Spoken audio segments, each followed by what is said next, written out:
ప్రపంచంలో ఎక్కడున్నా మీ గోత్రనామాలతో వేదమందిర్ నిర్వహించే ఆన్లైన్ పూజలు హోమాల ద్వారా దైవ అనుగ్రహాన్ని పొందండి. ప్రస్తుతం మనతో పాటు ఉన్నారు ఆధ్యాత్మిక గురువులు, ప్రణవ పీఠాధిపతులు, త్రిభాషా మహా సహస్ర అవధాని డాక్టర్ శ్రీ వద్దిపర్తి పద్మాకర్ గారు. ఇప్పుడు గురుగారితో మాట్లాడి మరిన్ని విషయాలు తెలుసుకుందాం. మనకున్న సందేహాలన్నింటినీ కూడా నివృత్తి చేసుకునే ప్రయత్నం చేద్దాం. గురుగారు, ఇప్పుడు మీరు అన్నారు అమ్మవారైనా కృష్ణుడైనా శివుడైనా అంతా ఒకటే శక్తి స్వరూపము, మూర్ఖులు అని చెప్పి. ఈ మధ్య కాలంలోనే నాకు జరిగిన ఒక ఎక్స్పీరియన్స్, నేను ఎక్కువగా శివుణ్ణి ఆరాధిస్తూ ఉంటా. ఎందుకు అనవసరంగా నువ్వు శివుణ్ణి ఆరాధిస్తున్నావు, అమ్మవారిని పట్టుకో, శివుణ్ణి ఆరాధిస్తే ఏం ఫలితం లేదు, వాడు పిచ్చోడు ఇంకా ఎక్కువ ఇబ్బందులు పెడతాడు అని చెప్పి అన్నారు. దానికి నేను ఏం సమాధానం చెప్పాలంటారు? నేను ఎలా నిర్ణయం తీసుకోవాలంటారు? అవతల మూర్ఖులు అయితే వాళ్ళకి ఏం సమాధానం చెప్పద్దు, మన పని మనం చేసేద్దాం. కొంచెం జ్ఞాని అయితే అజ్ఞానంతో కాకుండా కొంత జ్ఞానం కలిగితే వాడికి సమాధానం చెప్పచ్చు. అందుకే భర్తృహరి సుభాషితాలు చాలా గొప్పవి. అజ్ఞ సుఖమారాధ్య. అజ్ఞ అంటే ఏమీ తెలియని వాడు ఉన్నాడు, మూర్ఖుడుగా. వాడు మూర్ఖుడు కాదు, ఏమీ తెలియని వాడు. ఏమీ తెలియని వాడికి బాగు చేయొచ్చట. అజ్ఞ అంటే ఏమీ తెలియని వాడు, సుఖం ఆరాధ్య బాగా చెప్పడానికి అర్హుడు. ఏమీ తెలియని వాడు కూర్చోబెట్టి చెప్పచ్చు. అంతే. సుఖతరం ఆరాధ్యతే విశేషజ్ఞ. బాగా చదువుకున్న పండితుడికి చెప్పచ్చు, ఏమీ తెలియని వాడికి చెప్పచ్చు, బాగా తెలిసిన వాడికి చెప్పచ్చు. జ్ఞానలవ దుర్విదగ్ధం బ్రహ్మాపి నరన్నరంజయతి. జ్ఞానలవ దుర్విదగ్ధుడు అంటే అర్థం ఏంటనమాట? తెలుసున్నది ఎంత, లవము అంటే కొంచెం, కొంచెం తెలుసు కానీ అన్నీ తెలుసని వాడికి అహంకారం. ఈ మధ్యన అలాంటి వాళ్ళు ఎక్కువైపోయారంట యూట్యూబ్లో. వాడికి ఏం తెలియదు, నాకు తెలుసని అహంకారం. అలాంటి మూర్ఖుణ్ణి బ్రహ్మాపి నరన్నరంజయతి. అటువంటి నరుణ్ణి బ్రహ్మ కూడా బాగు చేయలేట. వాడికి ఏం చెప్పలేడు, బ్రహ్మ వచ్చి చెప్పినా వెండవాడు. అందుకే కొంతమంది మూర్ఖులు చూసారా, నేను దేవుడు చెప్పినా చేయను, దేవుడు వచ్చి దిగొచ్చినా విన్నంటాడు. వీడి మొహానికి దేవుడు దిగి వస్తాడా? ఏ దేవుడే కదా, దెయ్యం కూడా దిగిరాదు. అంచేత అటువంటి వాళ్ళకి మనం చెప్పక్కర్లేదు, మన పని మనం చేయాలి. కానీ ఒక గొప్ప అద్భుతమైన శ్లోకం ఆది శంకరాచార్యుల వారు మనలాంటి వాళ్ళ కోసమని దేవి అపరాధ క్షమాపణ స్తోత్రంలో రాశారు. ఆ స్తోత్రం పేరేంటి? దేవి అపరాధ క్షమార్పణ స్తోత్రం. అమ్మా నన్ను క్షమించు అని చిట్ట చివరి చెప్పే స్తోత్రం. అద్భుతమైన స్తోత్రం అది. కొంతమంది వాళ్ళు అది కూడా ఆయన రాయలేదని పిచ్చివాదం చేసేవాళ్ళు ఉంటారు, వాళ్ళని మనం పక్కన పెట్టేద్దాం. కానీ చితాభస్మాలేపో గరళమశనం దిక్పటధర జటాధారి కంఠే భుజగపతిహారీ పశుపతి కపాలీ భూతేశో భజతి జగదీశైక పదవీం భవాని త్వత్పాణిగ్రహణ పరిపాటీ ఫలమిదం. భవాని అంటే ఓ పార్వతి, నీ భర్త శివుడి దగ్గర ఏముందమ్మో గొప్పతనం. ఇది ఎంత గొప్పగా ఉంటుంది. ఈ స్తోత్రం చివరిదాకా వినాలి జాగ్రత్తగా. ఆయన చితాభస్మాలేప. ఎవడో శవాన్ని తీసుకెళ్ళి శ్మశానంలో కాల్చారు. ఆ కాల్చగా వచ్చిన బూడిని ఏమంటారు? చితాభస్మము. చితి మీద నుంచి వచ్చినటువంటి భస్మం. ఆ భస్మాన్ని ఆలేప, ఒంటికి పూసుకుంటున్నవాడు. మనం గంధం పూసుకుంటాం అంటే మా బొట్టి వాళ్ళం పూర్వం గంధం అరగ తీసుకుని పూసుకునేవాళ్ళం. మీ బొట్టి వాళ్ళు ఈ మధ్యన పెర్ఫ్యూమ్స్ వచ్చాయి కదా, కిష్కం కిష్కం అనేది ఏదో కొట్టుకుంటాడు, మళ్ళీ అందులోంచి గాలి వస్తుంది, అందులోంచి వచ్చేది గాలేగా పొగేగా అని మళ్ళీ అడ్వర్టైజ్మెంట్లు. సరే ఏది ఏమైనా మొత్తం మీద సుగంధ ద్రవ్యాలు పూసుకుంటారు. ఆయన మాత్రం ఒంటికి ఏం చేస్తాడు? కాష్టంలో బూడిద పూసుకుంటాడు. పోని ఆహారం ఇడ్లీలో చపాతీలో బూరిలో గారెలో దధ్వజనో తిండు గరళ వశనం, విషమే ఆహారంగా స్వీకరించాడు. ఇంకా మంచి బట్టలు కట్టుకుంటున్నాడా? కనీసం పద్మాకర్ గారైనా అంతో ఎంతో మంచి లాల్చీ వేశారు. కానీ ఆయన దిక్కులే వస్త్రం. దిక్కు అంటే తూర్పు మొదలుకొని అన్ని దిక్కులు. పటము అంటే వస్త్రం. దిక్పటధర అంటే దిక్కులను వస్త్రముగా ధరించేవాడు. అదే దిగంబరుడు అంటే. దిక్కు అంబరహ దిగంబరహ. అంబరం అంటే వస్త్రం, దిక్కులు వస్త్రంగా ధరించేటంటే అర్థం ఏమిటమ్మా? ఇప్పుడు ఉదాహరణకి ఈ గదే పద్మాకర్ గారికి బట్ట అంటే ఇంక వేరే వస్త్రం వేసుకోలేదు. అది దిక్కులు వస్త్రంగా ధరించేటంటే ఏ బట్టలు లేకుండా ఉన్నాడు. అక్కడికి అది అయిపోయింది. ఇక తర్వాత ఏమంటున్నాడైనా, జటాధారి, చక్కగా క్రాఫ్ దువ్వుకోడు, కర్లింగులు లేవు, కటింగులు లేవు, జడలు అట్ల కట్టేసి ఉంటాయి. ఆ అట్టలు కట్టిన జడల్ని ధరిస్తున్నాడు. మెడలో బంగారపు గొలుసు ఒక్కటి కూడా లేదు. భుజగపతిహారి, బుస్సుమని మీదకి వచ్చే కాటురాజు గారిని మెళ్ళ వేసుకున్నాడు ఆయన, పావుని గొలుసుగా వేసుకున్నాడు. పశుపతి, ఇంకా ఆయన ఎవరికి అధిపతి? పశువులకు అధిపతి. చేతిలో చూస్తే ఏ కంచమో ఆకో పుచ్చుకుని వాళ్ళంతా బఫేని పెడుతున్నారుగా, ఆయన స్వామివారు ఏం చేస్తారట, కపాలం ధరిస్తాడు. భిక్షాపాత్రగా చేతిలో పుర్రిని ధరించాడు, బ్రహ్మ కపాలాన్ని. భూతేశ, భూతాలకు అధిపతి. ఇవన్నీ అవలక్షణాలు పైకి కనపడ్డం. కానీ ఇన్ని అవలక్షణాలున్నా జగదీశైక పదవీం భజతి అంటే సమస్త లోకాలకి ఈశ్వరుడు అవుతున్నాడు. జగదీశ్వరుడు అనగా సమస్త లోకాలకి అధిపతి, చక్రవర్తి. అన్ని లోకాలని పరిపాలించడానికి కావలసిన అర్హతలు వచ్చేసి ఆయనకి. లోకాలన్నిటినీ పరిపాలిస్తున్నాడు. కారణం ఏమిటో తెలుసా? భవాని త్వత్పాణిగ్రహణ పరిపాటి ఫలమిదం. నీ పాణిగ్రహణం చేశాడు, నీ చెయ్యి అందుకున్నాడు, అంటే నిన్ను పెళ్లి చేసుకున్నాడు. అమ్మ ఆయనలో అన్ని అవలక్షణాలే, అయినా లోకాలను పరిపాలిస్తున్నాడు. కారణం నిన్ను పెళ్లి చేసుకోవడం. ఇదంతా నీ అనుగ్రహం. అంటే ఇందాక ఒక ఆవిడ చెప్పింది అన్నావుగా, ఏమని? అమ్మవారిని పూజిస్తే లాభం ఆయన దగ్గరే ఉంది అని. ఈ పై శ్లోకం యొక్క తాత్పర్యం ఇలా కనపడుతుంది. అంటే ఇందాక మీరు అన్నట్టు మిడిమిడిగా తెలుసుకొని మాట్లాడే మాట. ఇప్పుడు ఈ శ్లోకంలో ఉన్న అంతరార్థం తెలిస్తే మనకు ఆశ్చర్యం కలుగుతుంది. సామాన్యుడి భాషలో చెప్పాలంటే వాడికి పిచ్చెక్కుతుంది. ఇప్పుడు అమ్మవారిని పార్వతి అనలేదండి. పార్వతి అంటే పర్వతరాజు కూతురు, పుట్టింటి వారి పేరుతో పిలవాల. భవాని అన్నాడు ఆయన. భవాని అంటే అర్థం ఏంటి? భవస్య పత్ని భవాని అంటే శివుడి పెళ్ళామా. దాని అర్థం ఏంటి? శివుడి. మళ్ళీ అక్కడ ఏమంటాడంటే ఆవిడ్ని ఓ శివుడి పెళ్ళామా అన్నాడు. మనకి ఏమనిపిస్తుంది? ఆవిడ పొగిడినట్టు ఏం లేదు. మళ్ళీ వచ్చేసరికి నువ్వు ఎన్ని గొప్ప లక్షణాలు ఉన్నా, నీ వల్ల ఆయనకు గొప్పతనం వచ్చినా నువ్వు శివుడి పెళ్ళానివే. నీ అనేది నీప్ అని ఒకటి ఉంటుంది వ్యాకరణంలో. ఆ నీప్ అనేది కొన్నింటికి చేరితే భార్య అని అర్థం వస్తుంది. ఆ ఏ పదాలకి? భవ దానికి నీపు చేరితే భవాని, మృడ నీపు చేరితే మృడాని, రుద్ర నీపు చేరితే రుద్రాణి, శర్వ శర్వాణి. వీటికి భార్య అని అర్థం వస్తుంది. అందులో శివాని లేదు. అందుకే శివాని అనే శబ్దం అసాధు. శివాని అని వాడేస్తారు కానీ శివ శబ్దం పక్కన నీపు ఉండదు. భవ, రుద్ర, మృడ, శర్వ ఇది ఆకృతి గణం. వీటికి మాత్రమే చేరితే భవాని, రుద్రాణి, మృడాని, శర్వాణి అవుతాయి. కాబట్టి ఇంత చేసి నువ్వు ఎంత గొప్పదానివైనా, నీ వల్ల ఆయనకి వచ్చినా నువ్వు ఆయన పెళ్ళానివే అని చెప్పడం. ఇంకా పైకి వద్దాం. ఇందాక చెప్పినవి. ఈ ప్రపంచంలో ఎవడైనా కాష్టంలో ఉన్న బూడిదను పూసుకుంటాడా? మీకు ఎంతో స్నేహితుడు ఒక ఆయన ఉన్నాడండి, ఎంతో ఇష్టుడు ఒక ఆయన ఉన్నాడు. ఆ గొప్ప వ్యక్తి ఒక ఆయన తాతగారు అంటే చాలా ఇష్టపడతాడు. ఆ తాతగారు పోయారనుకుందాం. ఆ తాత లేకపోతే బతకలేనన్నవాడు ఆ తాతగారి శరీరం కాలిపోయాక ఆ బూడిద పూసుకుంటాడా? అస్సలు. ఒక్క శివుడు మాత్రమే తన భక్తులు తనను ఉపాసించాక వాడు నా భక్తుడు, వాడు నాకు ఎంతో ఇష్టుడు అని వాడు చావగానే వాడి శరీరాన్ని శ్మశానంలో కాలిస్తే రారా నాయనా అని వాడి బూడిదని ఒంటికి పూసుకుంటున్నాడు.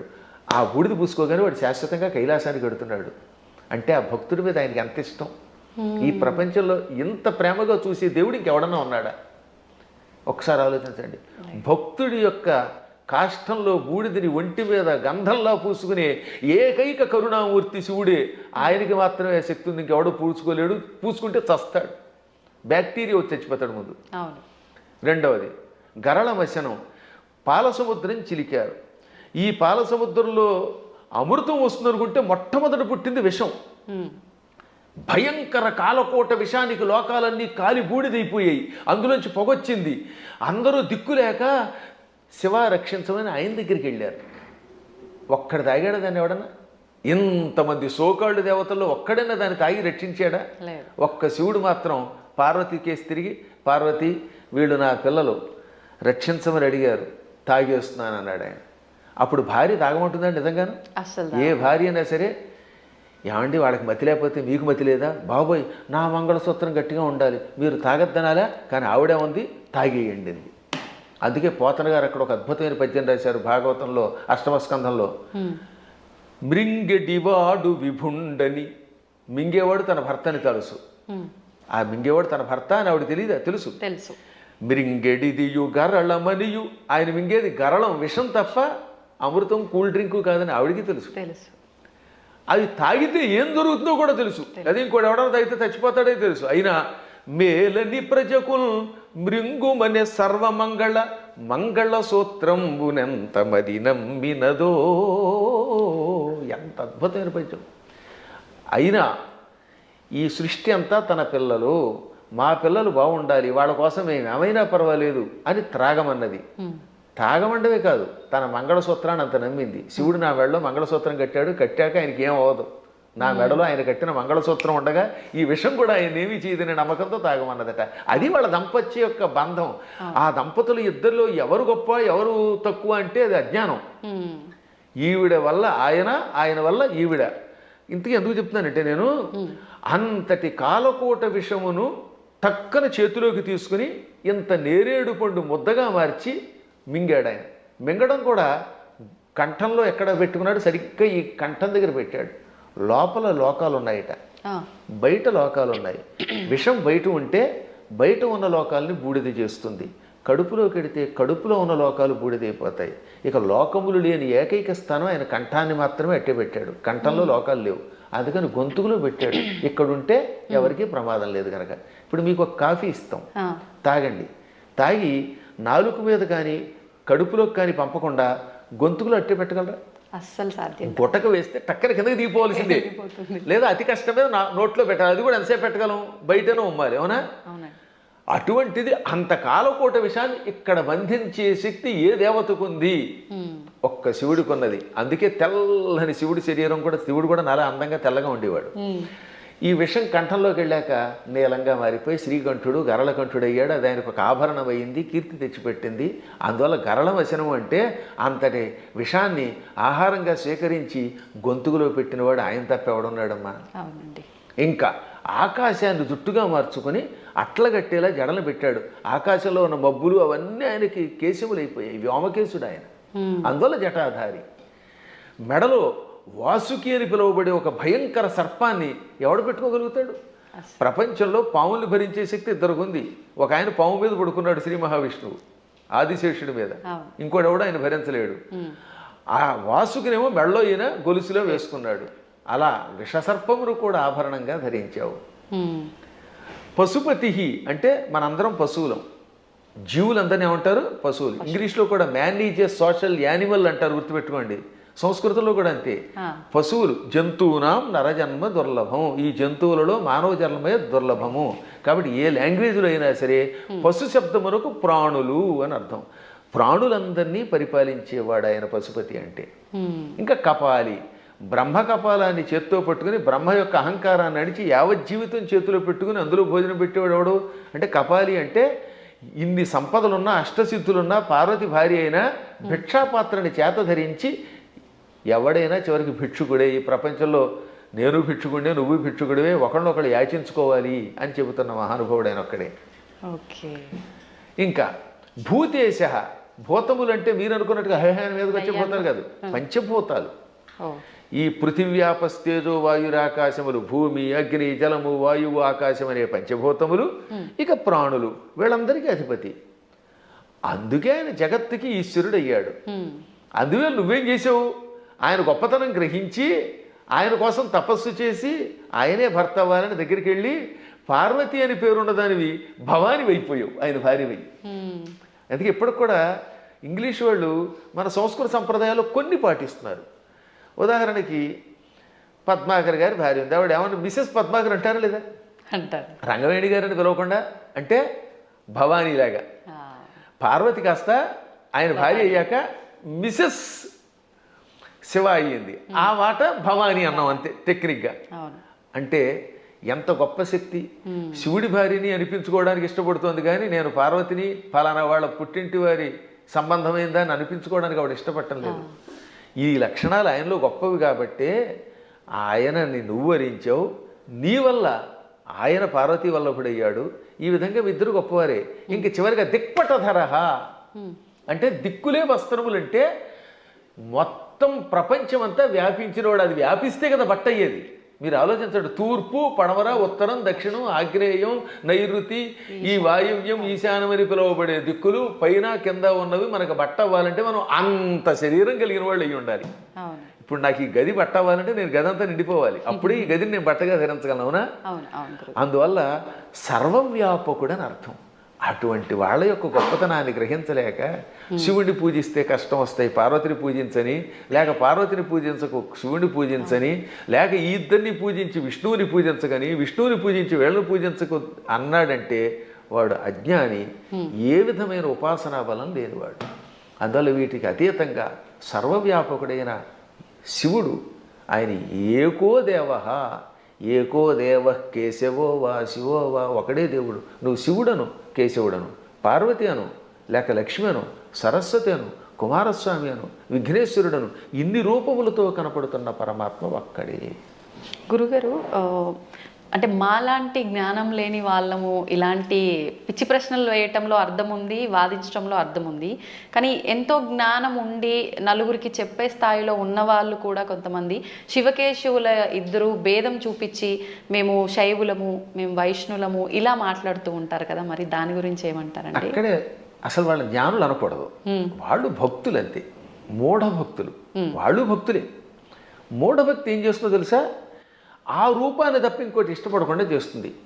మూఢభక్తి వల్ల కూడా ఎప్పుడో ఒకప్పుడు పరమాత్మ దగ్గరికి కడతారు అనుకోండి, అందులో సందేహం లేదు. జ్ఞానభక్తి కలిగిన వాడు అలా ఎందుకంటాడు? జ్ఞానంతో ఉన్నవాడు వాడు ఏ రూపం చూస్తే ఆ రూపంలోనే ఇంకోటి చూస్తాడు. మహానుభావులైన ఋషుల్ని నేను చూశాను కదా, వశిష్ఠుడు ఉన్నాడు, రాముడిలో శివుని చూడగలిగాడు, శివుడిలో రాముడిని చూడగలిగాడు.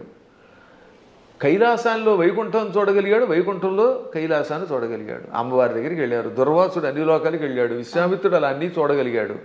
వాళ్ళు జ్ఞానులు. ఇంకా మూఢభక్తులు అంటే ఏమిటనమాట? నేను ఆ రూపమును తప్ప ఇంక దేన్ని చూడండి అంటాడు ఆయన. ఆ ఆశ్చర్యం ఏమిటంటే, తులసీదాస్ గారు తన ఆత్మచరిత్ర రాసుకున్నాడు. ఆయన బృందావనం వచ్చాడు. అక్కడ కృష్ణుడు కనపడగానే కళ్ళు మూసుకున్నట్ట. ఏమి నాయన నన్ను చూడగానే కళ్ళు మూసుకున్నావు, నన్ను ఎందుకు చూడటం లేదంటే, నేను రామభక్తుడిని, రాముడి తప్పేవాడిని చూడన్నాడు. అప్పుడు ఆ కృష్ణుడు ఏమన్నాడు? రాముడైనా కృష్ణుడైనా నేనే కదా, నువ్వు భాగవతం చదివినవాడి, నేను ఎన్నో అవతారాలు ఎత్తానని నీకు తెలుసు కదా అంటే, అన్నీ నాకు అనవసరం, నువ్వే అన్ని రూపాలు, నువ్వే మత్స్య కూర్మాది సమస్త అవతారాలు ధరించావు, అయినా నేను రాముడి తప్ప చూడను, నాకు ఆ కోదండం పుచ్చుకుని ఏకపత్నిరతుడిగా ఉన్న రాముడే కావాలి, కృష్ణుడు వద్దన్నాడు. అప్పుడు ఆయన నవ్వి రాముడిగా, ఇది కృష్ణ విగ్రహంలో ఉన్న స్వామివారు రాముడిగా దర్శనమిచ్చాక అప్పుడు నమస్కరించాడు. అప్పుడు ఆయన కనువిప్పు కలగజేసి, పిచ్చివాడా, పువ్వులు వేరైనా ఏ పువ్వుతో చేసినా పూజ ఒకటే కదా, అంతే అండి. ఎదురుగుండా నువ్వు ఒక విగ్రహం పెట్టుకున్నావు, ఒక్కోసారి గన్నేరు పువ్వులు, ఒక్కోసారి మందార పుష్పాలు, మరోసారి ఏమో సంపంగులు ఇలా దొరుకుతాయి. ఏ పుష్పంతో పూజ చేసినా పూజ ఒకటే, పువ్వులు వేరైనా పూజ ఒకటే. అలాగే మూర్తులు వేరైనా అందులో ఉన్న చైతన్యం ఒకటే. ఈ మాత్రం జ్ఞానం లేకపోతే నీకు ఎప్పటికీ మోక్షం వస్తుందనగా అప్పుడు పశ్చాత్తాపంతో ఆయన రాముడైనా కృష్ణుడైనా ఒకటే అని హిందీలో ఒక స్తోత్రం రాశాడు. దాన్ని తెలుగులోకి అనువాదం చేసి శ్రీకృష్ణాంజనేయ యుద్ధం అని ఒక సినిమా ఉందిరండి, అందులో చాలా అద్భుతంగా రాశారు. ఘంటసాల వారు చాలా బాగా పాడారు. చిట్ట చివరిలో ఆంజనేయుడు జ్ఞానోదయం పొందినట్టుగా ఆ పాట పెట్టారు. పూలు వేరైనా పూజ ఒకటని నేటికి తెలిసెను ఓ దేవా, రాముడవైనా కృష్ణుడవైనా ఆదిదేవుడవు నీవేనయ్యా, రాముడవైనా కృష్ణుడవైనా ఆదిదేవుడవు నీవేనయ్యా, హరే రామ హరే కృష్ణ హరే రామ హరే కృష్ణ హరే రామ హరే కృష్ణ. అందుకని మన వాళ్ళు హరే రామ హరే కృష్ణ అన్నారు. పరమాత్మ ఒకటే. కానీ మూఢత్వం ఉన్నంత వరకు, పూర్వజన్మ యోగం ఒకటి ఉన్నంత వరకు చచ్చిన ఈ సత్యాన్ని వాడు అంగీకరించలేదు. కర్మ. ఏ నదుల్లో కూడా రండి, అదే గంగాజలం, గంగో చోట, ఇంకో చోట కృష్ణ, ఓ చోట గోదావరి, మొత్తం మీద నీరే. కొంచెం భేదాలు ఉంటాయి, ఎందుకనంటే ఆ ప్రాంతాన్ని బట్టి, మూలికలు బట్టి. గంగ గంగే, ఇంకో దక్షిణ గంగ గంగే. కానీ వీటిలో ఎన్ని కొలుస్తున్నాయి? మనం కూడా అలాగే మూర్తులలో ఉన్నప్పుడు ఆ భేదాలను బట్టి ఒక్కొక్క రూపంలో ఒక్కొక్క పని చేస్తాడు. కానీ చిట్ట చివరికి వచ్చేసరికి అన్నీ ఒకటే. కృష్ణుడు చెప్పాడా లేదా? చిట్ట చివరికి నేనే అన్నాడు ఆయన. భగవద్గీతలో విభూతి యోగంలో ఎవరెవరిలో ఏ విభూతి ఉందో అది నేనని చెప్పాడు ఆయన. యద్యద్విభూతివత్సర్వం తత్తదూర్జితమేవవా. ఎవరెవరిలో ఏ శక్తులు ఉన్నాయో నావే అని చెప్పడానికి వరుసగా చెప్పుకొచ్చాడు అనమాట. మృగాణాంచ మృగేంద్రోహం, జంతువులలో సింహాన్ని నేను, మృగాలలో సింహాన్ని నేను. వైనతేయశ్చ పక్షిణాం, పక్షులలో గరుత్మంతుణ్ణి నేను. ప్రహ్లాదశ్చాపి దైత్యానాం, రాక్షసులలో ప్రహ్లాదుణ్ణి నేను. అలా కవులలో ఉసినసుణ్ణి అంటే శుక్రాచార్యుణ్ణి నేను. బుద్ధిమంతులలో బృహస్పతిని నేను. చివరికి బృహస్పతి శుక్రుడు కూడా ఆయనే. అలాగే శంకరశ్చాపి రుద్రాణం, ఏకాదశి రుద్రుల్లో శంకరుణ్ణి నేను. అర్థమైందా? చివరికి శివుడు కూడా నేనే. ఆ విధంగా సమస్తం నేనే.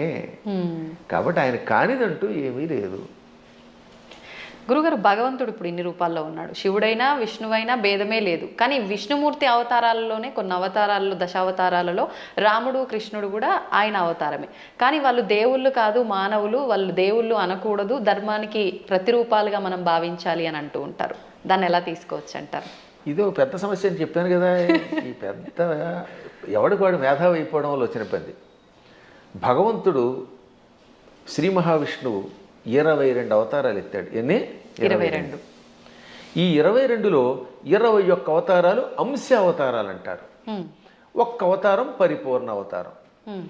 సనక సనందనాదులు, వృషభావతారము, కపిలావతారము, పరశురామావతారము, వేదవ్యాసావతారము, ఇవన్నీ అంశ అవతారాలు.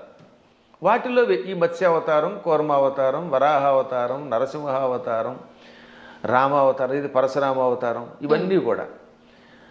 ఒక్క కృష్ణుడు మాత్రం సంపూర్ణ అవతారం. కాబట్టి అందరూ అనుకున్నట్టుగా 10 కాదు అవతారాలు. భాగవతంలో ప్రారంభంలోనే ఉంటుంది, ప్రథమ స్కంధంలో 22 అవతారాలు చెబుతూ అందులో 21 అవతారాల్ని ఏతే చాంస కళా పుంస ఏతే చ అంశ కళా పుంస కృష్ణస్తు భగవాన్ స్వయం. 21 అవతారాలు అంశావతారాలు, అంశ కళలు. ఒక్క కృష్ణుడు మాత్రం పరిపూర్ణ అవతారం. అందుకే కృష్ణస్తు భగవాన్ స్వయం. ఒక్క రామావతారంలో నేను మానవుణ్ణి అని ఆయన అనకపోతే రావణుడిని చంపలేడు. ఎందుకని మానవుడి చేతిలో వాడు చస్తాడు కనుక. అందుకని ఆయనకి తెలియదు లోపల ఆయన పరమాత్మని. ఆయనకి తెలియకపోతే ఇన్ని పనులు ఎలా చేసాడండి? ఎంతమందికి శాప విముక్తి కలగజేశాడు, ఎంతమందిని వైకుంఠానికి పంపించగలిగాడు. కానీ పైకి చెప్పకూడదు. అందువల్ల పరమాత్మ నటించాలి లోపల. అందుకని మర్యాద పురుషోత్తముడుగా ఆత్మానం మానుషం మన్యే రామం దశరథాత్మజం. దేవతలంతా చిట్ట చివర వచ్చి ఏది రావణవధ అయిపోయాక నువ్వు విష్ణువు అంటే మీరు ఏదో విష్ణువు అంటున్నారు, అదిని పొగుడుతున్నారు, నాకు తెలియట్లేదు. నేను మాత్రమే అనుకుంటున్నాను, నన్ను నేను మానవుడు అనుకుంటున్నాను. ఆత్మానం అంటే నన్ను మానుషం మన్యే, మనిషిగా భావిస్తున్నాను. మన్యే అంటే భావిస్తున్నాను, అనుకుంటున్నాను. పైగా ఎవరట? రామం దశరథాత్మజం, దశరథుడు కొడుకేని రాముడు అనుకుంటున్నాను. మీరు ఎవరో అంటున్నారంటే అప్పుడు శివుడు వచ్చామన్నాడు. అక్కడ భలే చెప్తాడండి వాల్మీకి. షడర్థ నయన శ్రీమాన్ అన్నారు శివుణ్ణి. ఏమన్నారు? షడర్థ నయన. అసలు ఇటువంటి పదాలు వాల్మీకి తప్ప ఎవరు రాయలేరు, కవులు కాబట్టి బాగా రాస్తారు. నయన అంటే కళ్ళు కలిగిన వాడు. షట్ అంటే అన్ని 6, అందులో అర్ధ అంటే అంత సగం. షడర్థనైన అంటే 6లో సగం 3 కళ్ళు కలిగిన వట్ట త్రినేత్రుడ. ఎంత త్రినేత్రుడు అనడానికి ఎంత చమత్కారం చేయాలి, బలి పెడతాడు కదా. అదే కవుల యొక్క చమత్కారం. అందువల్ల కవుల చమత్కారం తెలియక రామాయణం అర్థం కాక ఏదో పిచ్చివాగుడు అవుతారు. కానీ షడర్థనైన అండంలో అర్థం ఏంటో తెలుసా? 6ని 3గా చేశాడు, 6 శత్రువుల్ని 3గా చేశాడు. ఆ 3ంటిని సూర్యచంద్రులు అగ్నిగా మార్చి కళ్ళుగా పెట్టుకున్నాడు. వీటిల్లో సూర్యుడు స్వయం ప్రకాశకుడు, చంద్రుడు సూర్యుడు యొక్క కాంతి సేకరించి చల్లదనం ఇస్తాడు. ఈ 3 ఆయన దేన్నైనా భస్మం చేస్తాడు. అంటే కామక్రోధ లోభమోహ మదమాత్సర్యాలనే శత్రువుల్ని 3 ముద్దలు చేసి ఈ 3 ముద్దల్ని కూడా ప్రజలకి త్రిగుణముల రూపంలో ఇచ్చి త్రిగుణములతో కూడిన ప్రజల్ని త్రిగుణాతీతుల్ని చెయ్యగలిగే శ్రీమాన్ సంపదలు కలిగిన వాడు శివుడు. అసలు శివుడి యొక్క వైభవాన్ని, దాని గురించి ఇప్పుడు మీకు ధర్మ సందేహాల్లో కాబట్టి క్లుప్తంగా చెబుతున్నాను. కానీ దీనికి ఎంతో వ్యాఖ్య చేయొచ్చు. అటువంటి శివుడు, నాయన నువ్వు సాక్షాత్తు విష్ణువువి, దేవతలంతా ప్రార్థించటం వల్ల రాముడిగా అవతరించి దుష్ట శిక్షణ శిష్టరక్షణ చేసావు తప్ప సామాన్యుడు కాదు అని చెబితే దశరథుడు మళ్ళీ వచ్చి ఆయన్ని స్తుతించాడు, బ్రహ్మాదులు స్తుతించారు. అప్పుడు అర్థం అవట్లేదా ఆయన సాక్షాత్తు స్వామిని? కాబట్టి అవేమో ఏదో మానవ అవతారాలంటే ఎలా ఒప్పుకుంటాం? మానవుడిగా అవతరించి మానవుడిగా నటించి ధర్మమును లోకమునికి ఇచ్చిన ఆది విష్ణువు. అది మర్చిపోకూడదు మనం. మళ్ళీ మనకి ఇలాంటి అనుమానాలు మనకి రాకుండా, రాముడు నేను మానవుడన్నా మనకు అనుమానం రాకుండా ఉండడానికి శివుడు మొదలైన వాళ్ళకే చెప్పించాడు. చిట్ట చివర పట్టాభిషేకంలో ఏం చెప్పాడు వాల్మీకి? ఆదిదేవో మహాబాహు హరిర్నారాయణ ప్రభు సాక్షాద్రామో రఘుశ్రేష్ఠ శేషో లక్ష్మణ ఉచ్యతే. ఇది పట్టాభిషేకంలో చిట్ట చివరి శ్లోకాలు. ఆదిదేవుడు, మహావీరుడు, సాక్షాత్తు విష్ణువు, ఆయనే రాముడిగా పుట్టుకొచ్చాడు. ఆయన విశేషణాలు: ఆదిదేవ, మహాబాహు, సాక్షాత్ నారాయణ ప్రభు, రామ రఘుశ్రేష్ఠ. ఎన్ని విశేషణాలు చూడండి. మళ్ళీ మళ్ళీ ఆ శ్లోకాలు ఒకటి 2 సార్లు వినాలి. ఆదిదేవో మహాబాహురు హరిరి నారాయణ ప్రభు సాక్షాత్ రామ రఘుశ్రేష్ఠ. ఆదిదేవుడు, మహాబాహుడు అంటే పరాక్రమవంతుడు, హరి నారాయణుడు, సమస్త లోకాలకి ప్రభువు, ఆయనే సాక్షాత్తు రాముడు. శేష లక్ష్మణ ఉచ్యతే, ఆదిశేషుడే లక్ష్మణుడు అని పిలువబడ్డాడు. కాబట్టి ఇంకెక్కడ స్పష్టమైపోయిందా? అయినా సరే రాముడు కాదు ఉట్టి మనిషి అంటాడు అనుకోండి, అది వాడి కర్మ. గడ్డి పరకలు తినేవాళ్ళు అలాంటి మాటలు మాట్లాడతారు, అజ్ఞానంతో మాట్లాడేవాళ్ళు అలా మాట్లాడతారు. కానీ మనకి తెలుసు, అందుకే రామనామాన్ని ఇప్పటికి కూడా మనం స్మరించి గుడి కట్టి పూజిస్తున్నాం. అందువల్ల ఆయన ఏం చేశాడు, ఎలా చేశాడో తెలుసుకోవాలి, రాముడిలాగా నడుచుకోవడానికి ప్రయత్నించాలి. ఇంకా కృష్ణుడు చెప్పడమే ప్రారంభంలోనే విశ్వరూపంతో పుట్టుకొచ్చాడు. అసలు పుట్టడమే విశ్వరూపం. ఆ తర్వాత వెళ్ళి చిన్నపిల్లవాడు ఎన్నో లీలలు, అణువణువునా లీలలే. ఎన్ని చూపించాడో లీలలు లెక్కలేదు. ఒకసారేమో మామూలుగా నేను చిన్నపిల్లాడిని అంటాడు, నాకు పెద్దవాళ్ళు మీరు దండం పెట్టడం ఏమిటంటాడు అని వెంటనే గోవర్ధన పర్వతం ఎత్తుతాడు. ఇది అక్రూరుడు వచ్చాడులేండి. అక్రూరుడు రాగానే, అక్రూరా నేను 8 ఏళ్ల బాలుణ్ణి, నువ్వేమో 40 ఏళ్ల వాడివి, నువ్వు పెద్దవాడివి, నాకు నమస్కారం చేయటం ఏమిటి అనగానే కాసేపు ఆయన భ్రమలో పడ్డాడు. వెంటనే వెళ్ళి యమునా నదిలో తన విశ్వరూపం చూపించాడు. వెంటనే తాను మరిచిపోయి స్తోత్రం చేసి, నేను పెద్దాడిని ఏంటి, నువ్వు పిల్లవాడు ఏమిటి, సమస్త లోకాలకి నువ్వే తండ్రి బాబోయ్ అన్నాడు ఆయన. ఇన్ని లీలలు చూపించిన పరమాత్ముడు. ఇటువంటి వాళ్ళు మనుషులు అంటే ఆ అన్నవాళ్ళ యొక్క విచక్షణ వదిలేయాలి తప్ప ఇంక మనం ఏం అనలేమంతే.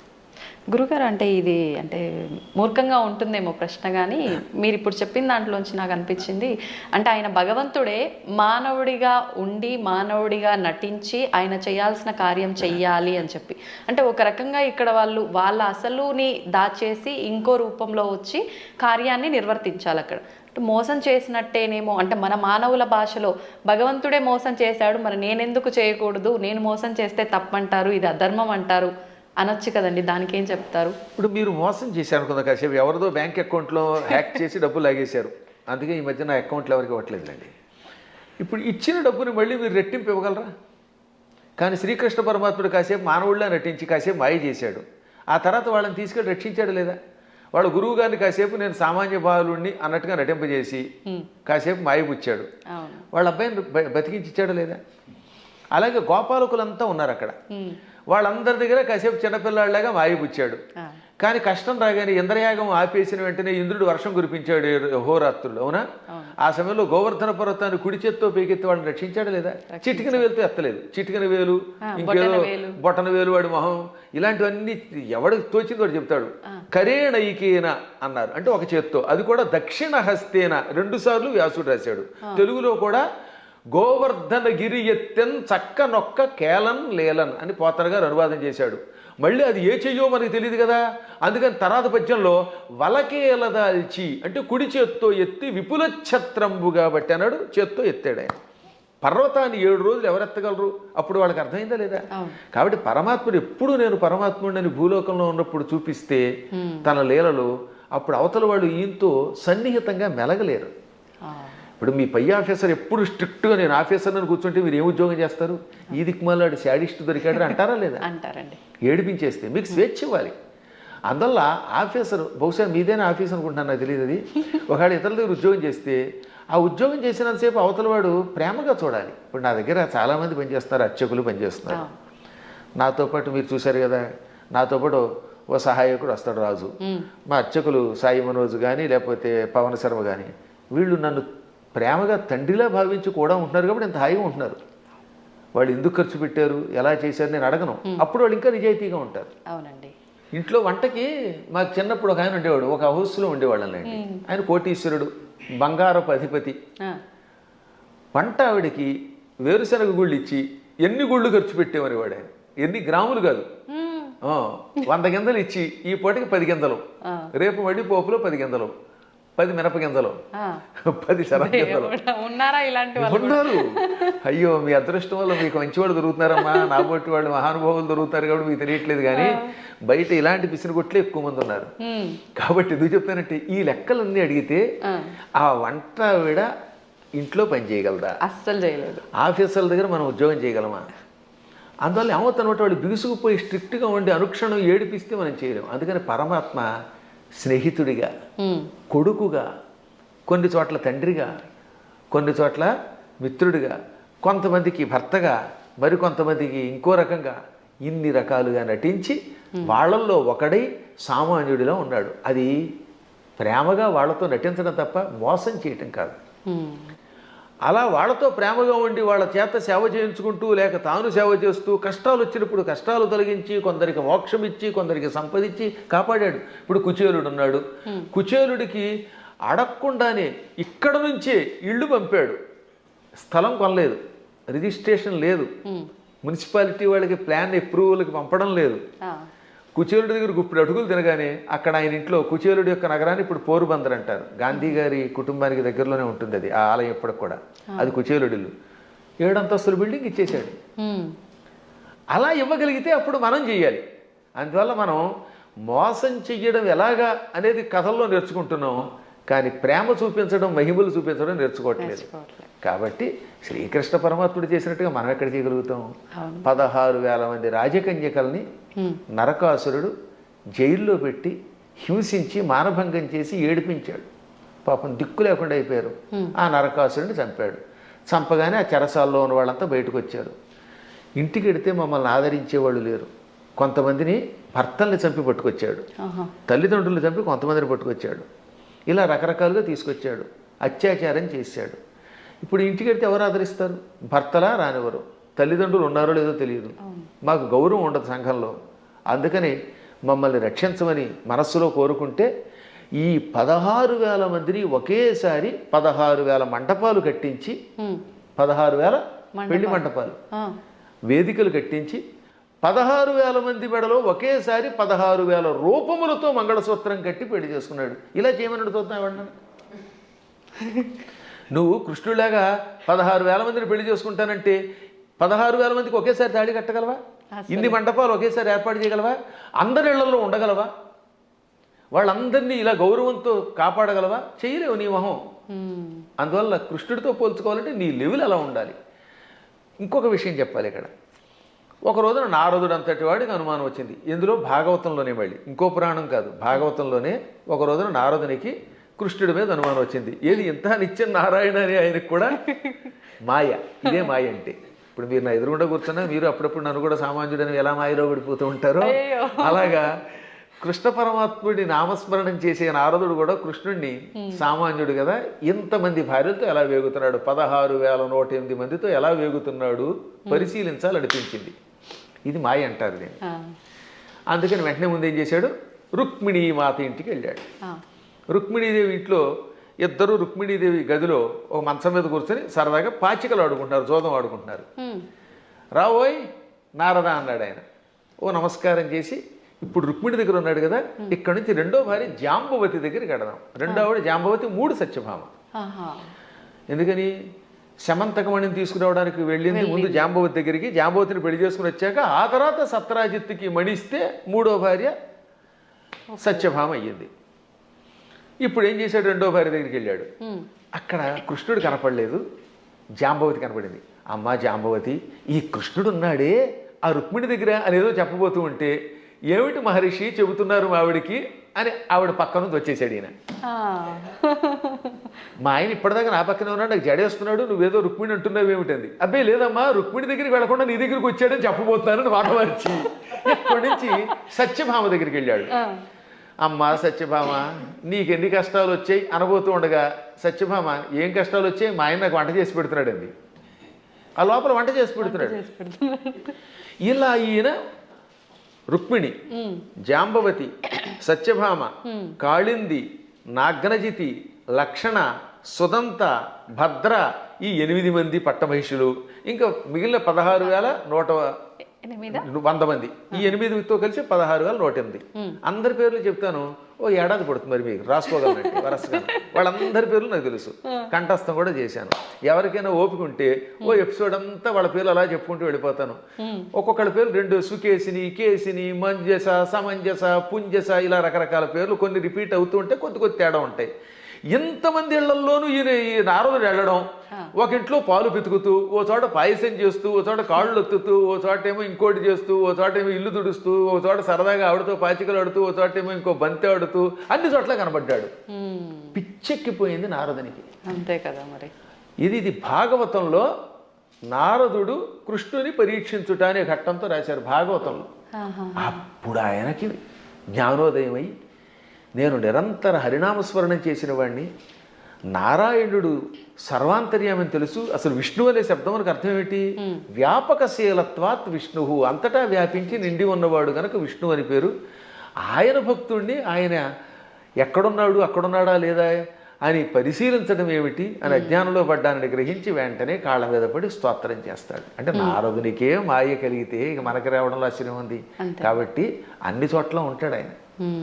ఆయన స్థాయిని మనతో పోల్చుకుని ఆయనలా ప్రవర్తిద్దామంటే, పులిని చూసి నక్క వాతలు ఎట్టుకుంటే వాతలు మిగులుతాయి, ఉన్న చర్మం పోతుంది, కానీ పులి మచ్చలు రావు.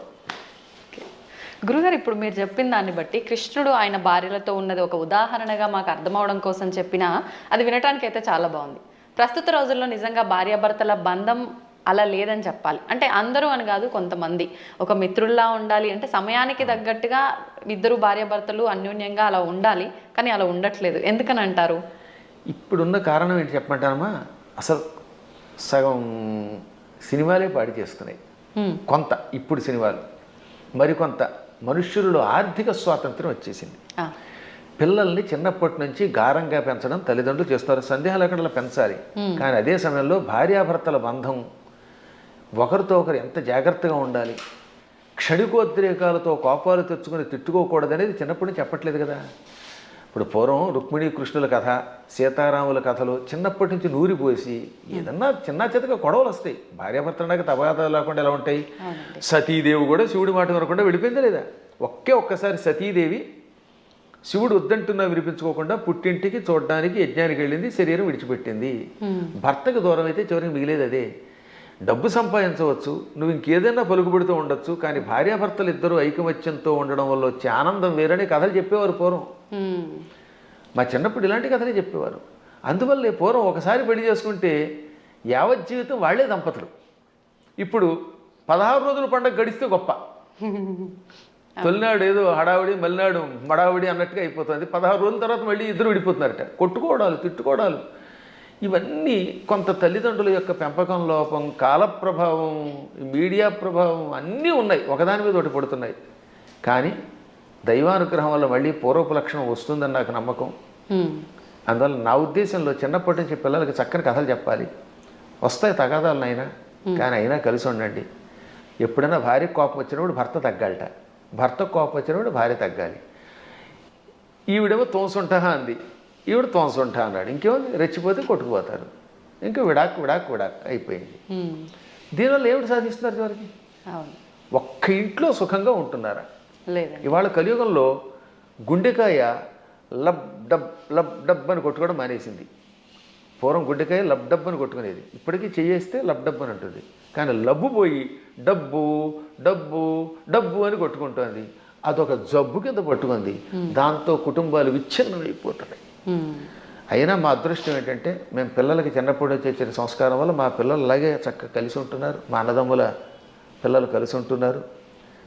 అందువల్ల వీటిని మళ్ళీ ఆదర్శంగా తీసుకోవాలి. ఈ మధ్యన మా పురాణాలు విన్నాక చాలామంది మార్పు చెందుతున్నారు. క్షణికోద్రేకంతో విడిపోతే ఉంది. తల్లిదండ్రుల ప్రేమ పిల్లలకు ఉండదు, ఈ పిల్లలు మళ్ళీ పిశాచాల్లా తయారైపోతారు. వీళ్ళు కొట్టుకుంటారు, హత్యలు చేస్తున్నారు, చస్తారు, బాంబులు వేసుకుంటారు. చివరికి ఏం సుఖం?